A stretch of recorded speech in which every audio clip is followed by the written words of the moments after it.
What's going on YouTube? This is going to be just a quick little video. Wanted to talk about some news that potentially could be affecting prices a lot next week, and that's going to be the tariffs, right? So in the US, July 9th, that is the deadline for the Trump tariffs. This is going to specifically deal with those Japan, right? So this is not going to be a political video about whether you agree with the tariffs one way or the other, whether you like the policy. Understand there's going to be arguments for both sides.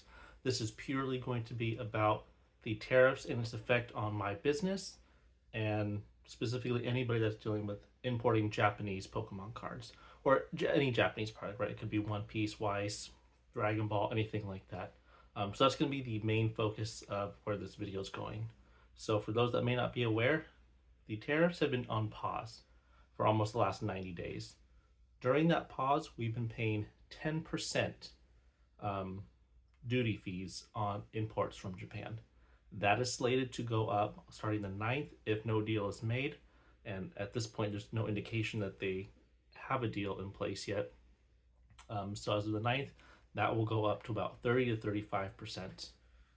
Quite a big jump, right? So what does that mean for my business or anyone that has a business importing Japanese cards or as a buyer of Japanese product?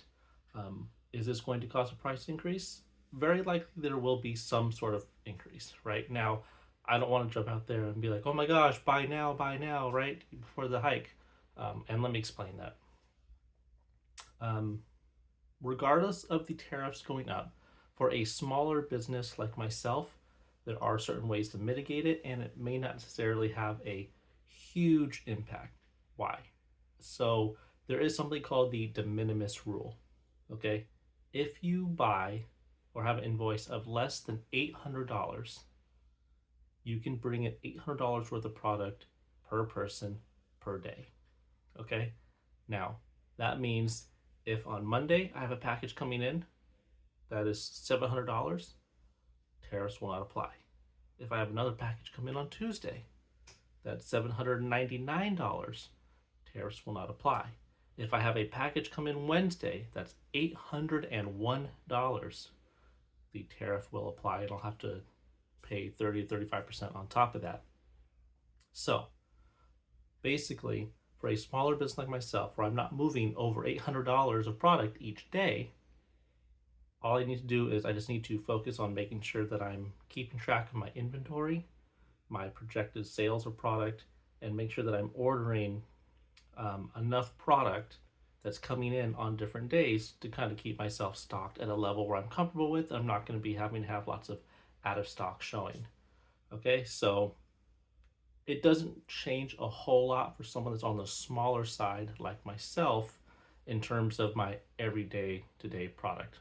For a larger company, someone that's moving a lot more product, yes, this is directly going to have an impact on them.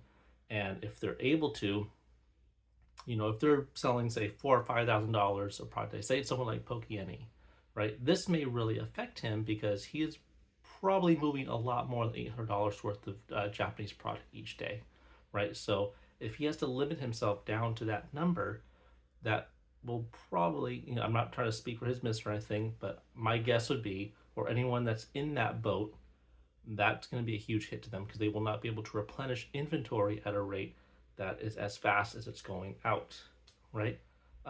In a way that it will affect me will be for product that's very expensive. So, right, we have Mega Brave and Mega Symphonia coming out in August.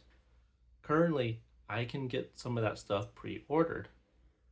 The problem is the price on each case is well over $1,000.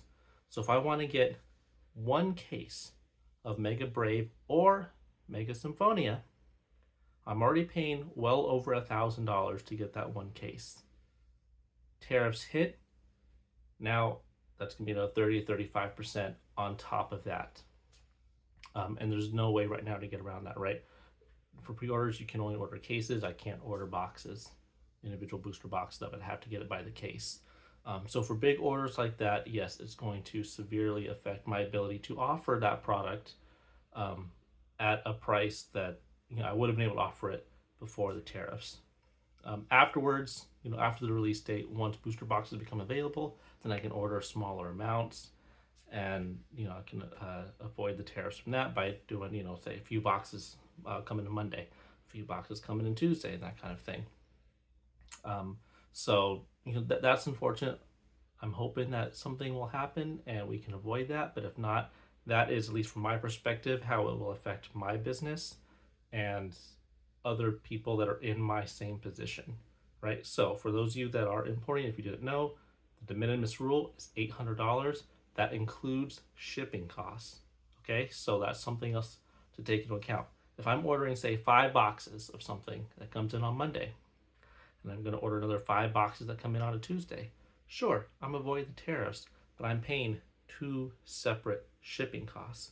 So it is going to cause a certain hit on the margins because I'm having to potentially split up shipments in different days. But it's not like I have one shipping cost for that, right? I still have to pay to get it brought in. So there's going to be costs associated with that. And then for bigger items, like I said, cases, things like that, then it's going to take a hit, right? If I'm ordering, say I want to order a bunch of Stellar Miracle, right? I did a big order the other day. I got to order some more of that stuff in. I was able to get a case of that because it's well under $800. An additional couple of boxes here and there and get that in. Not a problem. Now, say I wanted to get a bunch of like 151, right? Those are right now retailing for like $160. So my price is slightly below that.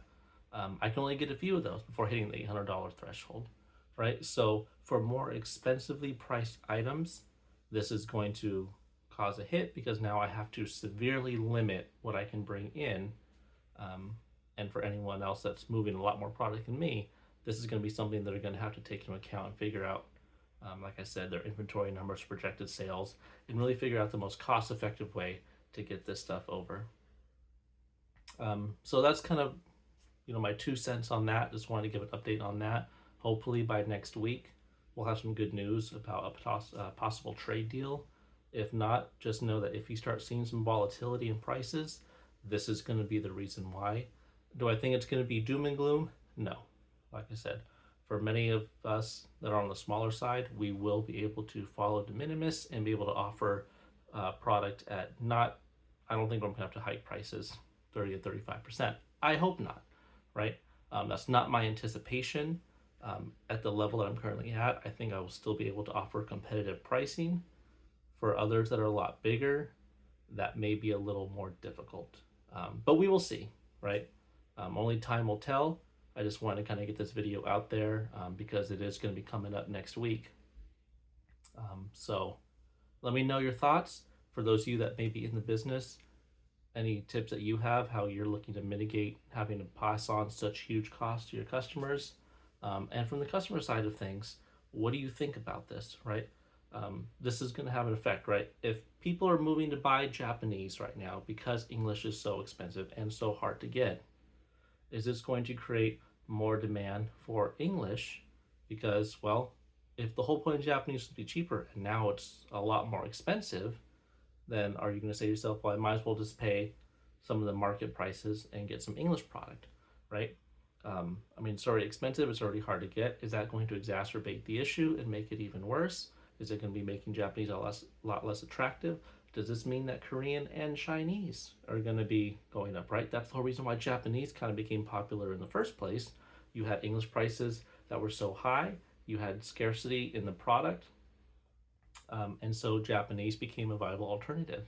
If that is not going to be such a viable alternative going forward, does that mean that investments in Chinese and Korean, I don't think, Indonesian is still very tiny, but, will the other two then become raising them in popularity?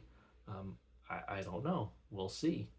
I know that tariffs on China aren't any better than Japan, but, depending on where the product's manufactured in, that's where it's not because, it's a Chinese card, you have to pay Chinese tariffs. If it's Chinese, but it's manufactured in Japan, you're paying the Japan import tariffs. Anyways, just some food for thought. Kind of think about if you're in the business side of things, potentially looking to diversify, maybe, right? Not trying to get business advice on that. I'm not in a position to really speak on going outside of Japanese product. That's kind of my bread and butter right now. But, just some things to think about. So let me know your guys' thoughts in the comments below, and I'll see you guys next time. Take care.